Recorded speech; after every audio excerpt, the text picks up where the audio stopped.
اعوذ باللہ من الشیطان الرجیم بسم اللہ الرحمن الرحیم۔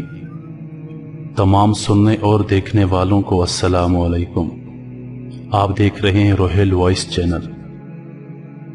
معزز سامعین، جیسا کہ آپ سب کو معلوم ہے کہ اسلام میں جس جانور کو حلال سمجھا جاتا ہے اس کو ذبح کیا جاتا ہے، مگر مچھلی واحد وہ چیز ہے جس کو ذبح نہیں کیا جاتا، تو پھر یہ حلال کیسے ہوئی؟ تو آئیے آج کی اس خوبصورت معلوماتی ویڈیو کی جانب بڑھتے ہیں۔ سائنس نے غیر مسلموں کے سب سے بڑے سوال کا جواب دے دیا۔ ایسی حقیقت کہ جان کر آپ ہی بے اختیار سبحان اللہ کہہ اٹھیں گے۔ اسلام نے حلال کھانے کا حکم دیتے ہوئے حرام کھانے سے منع کیا ہے، اور ایسے جانور کا گوشت استعمال کرنے کا حکم دیا ہے جسے اسلامی طریقے سے ذبح کیا گیا ہو۔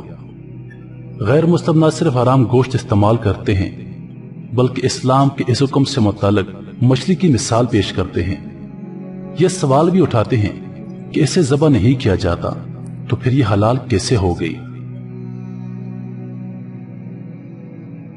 تاہم اب سائنس نے اس سوال کا جواب دیا ہے اور ایسا حیران کن انکشاف کیا ہے کہ آپ ہی بے اختیار سبحان اللہ کہہ اٹھیں گے۔ اللہ تعالیٰ نے دنیا میں موجود ہر چیز بہترین انداز میں بنائی ہے، اور ایسا ہی معاملہ مچھلی کے ساتھ بھی ہے۔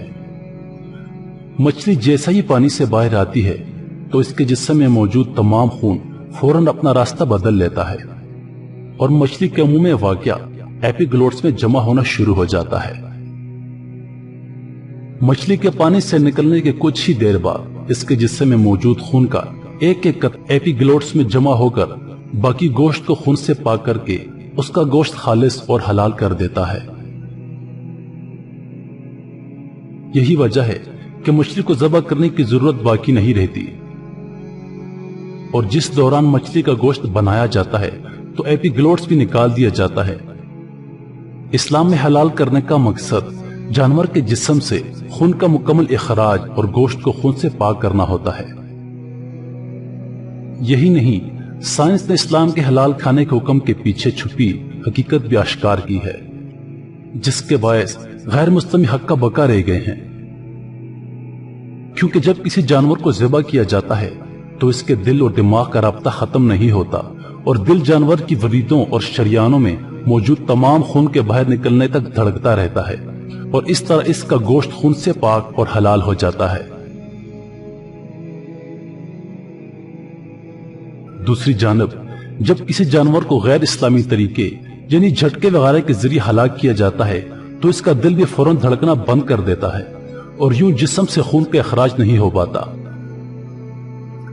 سائنسدانوں کا ماننا ہے کہ مختلف قسم کی سنگین بیماریاں پیدا کرنے والے جراثیموں اور بیکٹیریا کی افزائش کے لیے خون بہترین چیز ہے، اور جب جانور کے جسم سے خون کا اخراج نہیں ہوتا تو یہ گوشت کو ہی خراب کر دیتا ہے، اور جب انسان اسے کھاتے ہیں تو بہت سی بیماریوں میں مبتلا ہو جاتے ہیں۔ امید کرتا ہوں آپ کو یہ معلوماتی ویڈیو ضرور پسند آئی ہوگی۔ مزید ویڈیوز دیکھنے کے لیے ہمارے چینل کو سبسکرائب کریں، اور دن کی تازہ ترین اپڈیٹس کے لیے چینل پر موجود بیل کے بٹن کو دبائیں تاکہ نوٹیفیکیشنز کے ذریعے ہماری ویڈیو سب سے پہلے آپ کو پہنچے۔ اپنی دعاؤں میں یاد رکھیے گا۔ اللہ پاک آپ سب کا حافظ و نگہبان۔ والسلام۔